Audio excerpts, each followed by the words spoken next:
नीतीश कुमार जी ने समर्थन दिया। इस बार सरकार जा रही है उनकी पूरी तरीके से नीतीश कुमार जी का करियर खत्म करने के लिए। प्रधानमंत्री नरेंद्र मोदी जी ने पूरा वक्त बिल लाए थे, पूरी साजिश रची थी। तरीके से पूरे बिहार में नीतीश कुमार के समर्थन में नरेंद्र मोदी जी खुद वहां पर रैलियां कर रहे हैं, लोगों को सौगात, माफ कीजिएगा, बिहार को सौगात दे रहे हैं हजारों करोड़ों रुपए की। देखिए, बिहार को सौगात तब क्यों नहीं दी? इतने साल से नरेंद्र मोदी जी की सरकार, आप छोड़िए सौगात देने की बात छोड़िए, इतने सालों में नरेंद्र मोदी जी ने बिहार के लिए एक बैठक की हो ना, तो मैं चैलेंज कर रही हूँ पूरी भाजपा को, अगर उनमें से किसी ने भी दिखा दिया कि एक बैठक नरेंद्र मोदी जी ने की हो बिहार को लेकर, बिहार के डेवलपमेंट को लेकर, नहीं की। क्योंकि अभी चुनाव आ रहे हैं तो वहाँ हजारों करोड़ रुपए की सौगात बिहार के अंदर देने जाएंगे। तो ये साफ तौर पर जाहिर होता है कि प्रधानमंत्री नरेंद्र मोदी जी और नीतीश कुमार जी मिलकर जनता को बेवकूफ बनाने का काम कर रहे हैं। हर जगह जहां जहां वो जाते हैं कहते हैं मैं बिहार से जो है वो तमाम चीजें खत्म कर दे, गुंडागर्दी खत्म कर दिया, जो जिस तरीके से हालात जंगल राज जैसी बनी हुई थी वो हमने खत्म कर दिया, शिक्षा व्यवस्था हो या फिर स्वास्थ्य व्यवस्था हमने बेहतर कर दिया। देखिए, गुंडाराज की बात तो ना ही करे तो अच्छा होगा, क्योंकि बिहार के अंदर कितना गुंडाराज है, कितने लोगों को दिन दहाड़े मार दिया जाता है, काट दिया जाता है,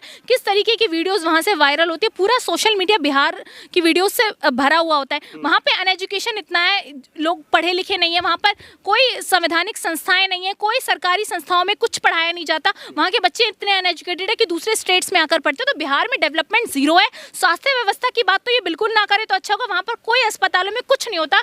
बिहार को इतना पिछड़ा रखा है इन लोगों ने, क्योंकि जानते हैं कि बिहार के लोग अगर एजुकेटेड हो गए तो वो फिर अपने हक की लड़ाई के लिए हर हद तक जाएंगे। इसलिए आज बिहार के लोगों को अलग अलग स्टेट्स में जाकर के अपने हक की लड़ाई लड़नी पड़ती है, क्योंकि बिहार में डेवलपमेंट नहीं है। तो इस वक्फ बोर्ड के समर्थन में जो नीतीश कुमार आए थे, इसका कितना असर और कैसा प्रभाव पड़ेगा? देखिए, वक्फ बोर्ड जब पास हुआ था वक्फ बिल, तो उसमें नीतीश जी ने समर्थन दिया था। मुझे लगा इसका काफी प्रभाव पड़ने वाला है। नीतीश जी का तो करियर तो खत्म है। भाजपा ने जो एजेंडा अपनाया था जिसलिए वो वक्फ बिल लाए थे उसमें पास हो गए। वो चाहते थे कि नीतीश जी का करियर बिहार के अंदर खत्म हो जाए।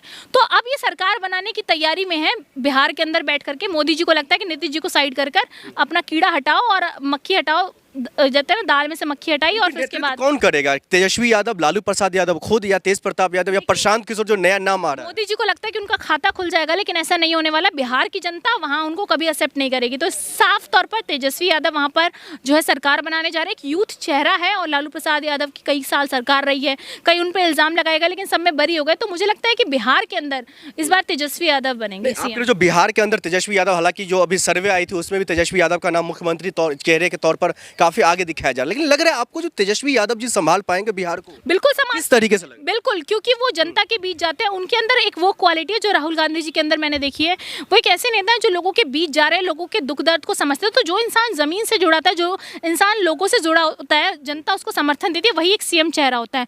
और मुझे लगता है कि नीतीश जी एक्सपायर हो चुके हैं। एक्सपायर से मतलब मरना नहीं है, एक्सपायर से मतलब है कि उनका कार्यकाल पूरा हो चुका है, उन्हें आराम करने की जरूरत है।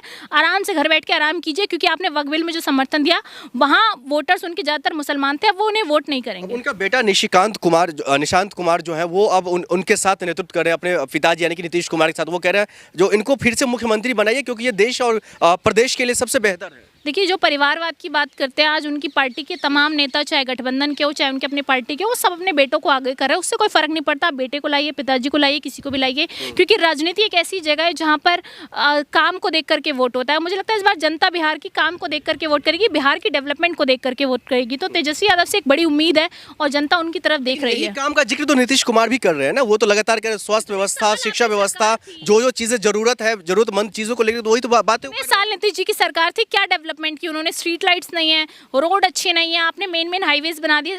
गांव के अंदर रोड कौन बनाएगा? मीलों दूर पैदल चलकर लोगों को स्कूल जाना पड़ता है। स्कूल की व्यवस्था कहाँ है? हम बिहार के हैं, मैं बिहार की रहने वाली हूँ। मैंने देखा है बिहार में एजुकेशन के नाम पर बिल्कुल कुछ भी नहीं है। वहाँ इतने अनएजुकेटेड लोग रहते हैं जिनकी एजुकेशन पर कोई ध्यान नहीं, कोई कैंपेनिंग नहीं कि एजुकेशन बहुत इंपॉर्टेंट है, कुछ नहीं। बिहार पूरी तरह से गर्त में जा रहा है और इस पर ध्यान देने की जरूरत है। और मुझे लगता है तेजस्वी यादव को लोगों को इस बार वोट करना चाहिए। हम तो हाथ जोड़कर अपील करते हैं कि इंडिया गठबंधन को आप वोट कीजिए, क्योंकि आने वाले समय में एजुकेशन की अगर कोई बात करता है, आपके हक की बात करता है, महिलाओं की कोई बात करते हैं, तो वो राहुल जी हैं। प्रशांत किशोर को लेकर कहा जा रहा है, जो वो कह रहे हैं जो मुझे इसमें मौका मिलना चाहिए, क्योंकि एक नई पार्टी, इन दोनों ने बिहार को गर्क में डाल दिया, तो हमारी पार्टी कुछ अच्छा करेगी। देखिए, प्रशांत किशोर वो चाणक्य हैं जो अमित शाह जी हैं, जिनका तुक्का कभी फिट बैठ जाता है तो बैठ जाता है। तो मुझे लगता है कि प्रशांत किशोर जी की पार्टी तो दूर दूर तक कहीं नजर नहीं आ रही। मुकाबला दो ही पार्टी में, दूसरी तो अपने आप वक्फ बिल के बाद खत्म ही हो चुकी है। तो साफ तौर पर तेजस्वी यादव जी वहाँ पर सीएम बनते नजर आ रहे हैं।